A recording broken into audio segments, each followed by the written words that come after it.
Integration by algebraic substitution.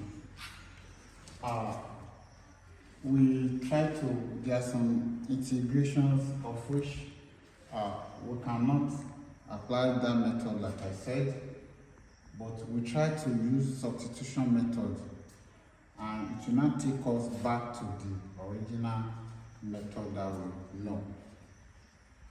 If you look at this function here, if you try to integrate this by integration by parts, there's no way we can get the standard integral of this function. So there are some functions like that we cannot get the standard integral unless we use what we call algebraic substitution. So what we are saying actually is here, if we differentiate x here, we are going to have x, and that x can cancel this x. That means we now have the direct integration of this hyperbolic function. Likewise, this, if you can substitute here, and we are able to cancel this exponential function, we can actually get our solution. But if we try to apply other method, it might not work like that we just treated. Because if we differentiate this denominator, there's no way we can get exponential x like that we just treated. So how do we use this algebraic substitution? So what we are going to do is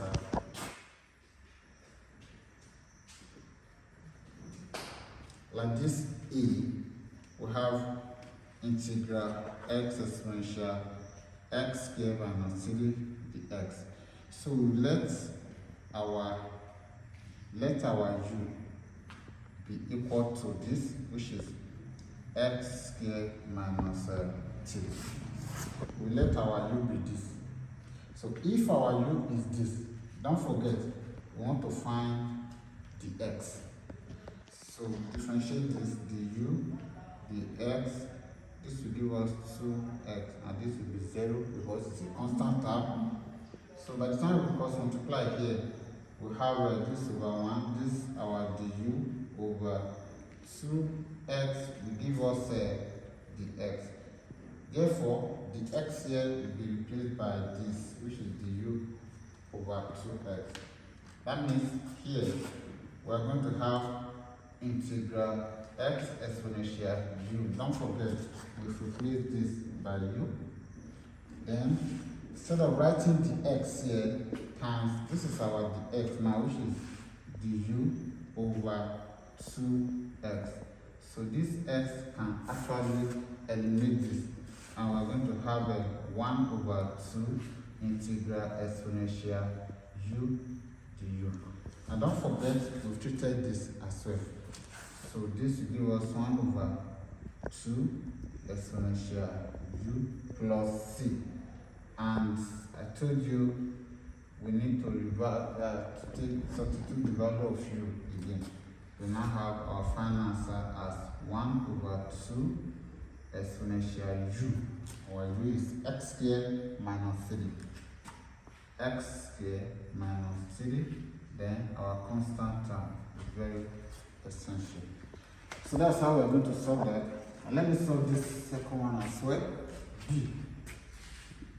Integral exponential x all over 1 plus exponential x all squared with respect to the x. This will be equal to, so let our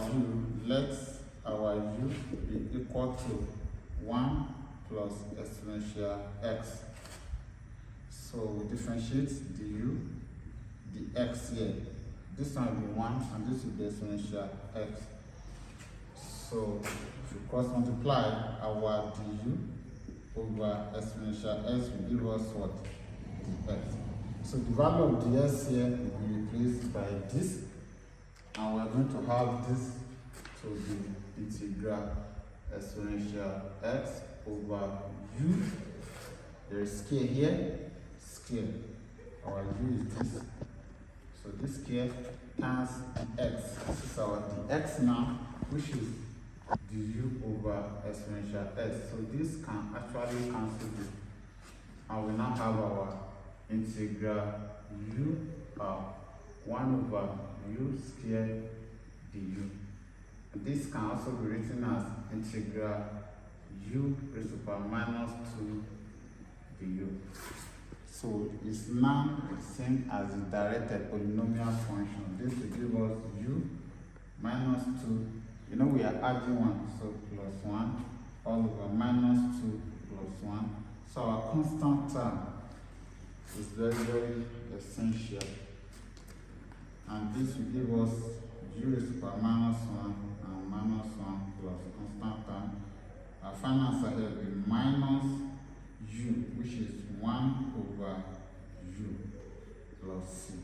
So by the time we replace u by the actual function for u, we have minus 1 over 1 plus exponential x plus c. So that's the solution. So we can try that for this as well. So we just substitute this to the u and we get it.